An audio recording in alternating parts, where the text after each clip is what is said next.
Bonjour à tous, aujourd'hui j'ai le plaisir de vous apporter mon conseil numéro 9, la liste des 10 erreurs à éviter.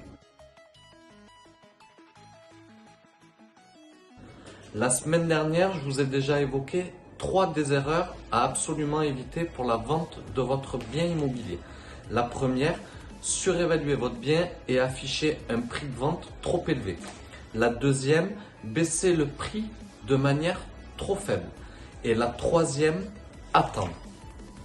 La quatrième erreur à éviter est de mal communiquer sur votre bien. Une annonce sur le bon coin avec des photos amateurs attirera des curieux, des voisins, des mal intentionnés, mais rien de sérieux.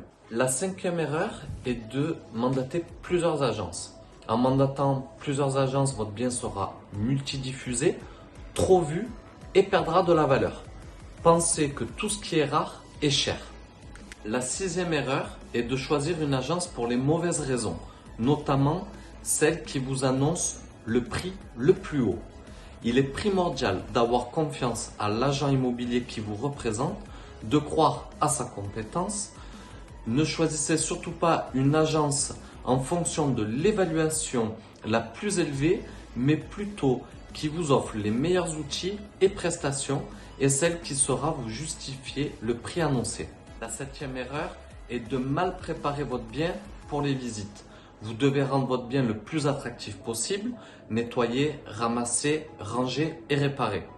Tous ces détails permettront de créer une première impression très favorable pour les acheteurs qui pourront se projeter chez vous. La huitième erreur est d'exercer une pression sur les acheteurs durant les visites.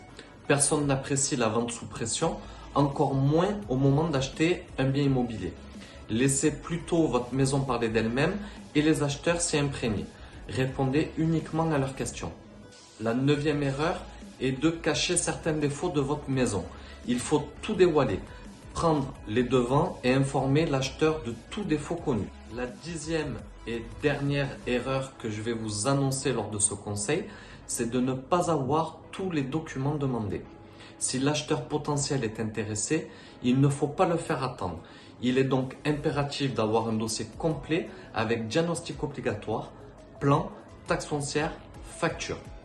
Si vous souhaitez plus d'informations ou être accompagné pour votre projet immobilier, n'hésitez pas à me contacter, Michael Decaillon, groupe C2I, je me ferai un plaisir de vous accompagner.